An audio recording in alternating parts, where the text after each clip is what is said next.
আসসালামু আলাইকুম রহমতুল্লাহি ওবারাকাতুহ। আজকে আমি আপনাদের সাথে শেয়ার করব একটি দোয়া যা আমাদেরকে প্রতিদিন আল্লাহর কাছে সুরক্ষা চাইতে সাহায্য করবে। বিসমিল্লাহিল্লাযী লা ইয়াদুররু মা'আসমিহি শাইউন ফিল আরদি ওয়ালা ফিস সামাই ওয়া হুয়াস সামিউল আলিম। বাংলা অর্থ: আল্লাহর নামে, যার নামে বরকত।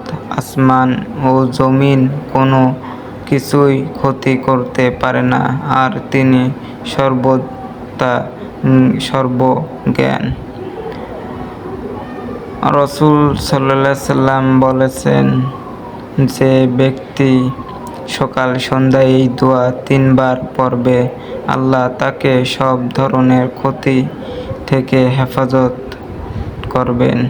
তাই আসুন আমরা সবাই নিয়মিত এই দোয়াটি পড়ার চেষ্টা করি। আল্লাহ আমাদের সবাইকে হেফাজত করুন। যদি ভিডিওটি ভালো লাগে তবে দয়া করে লাইক, কমেন্ট, সাবস্ক্রাইব আর শেয়ার করুন।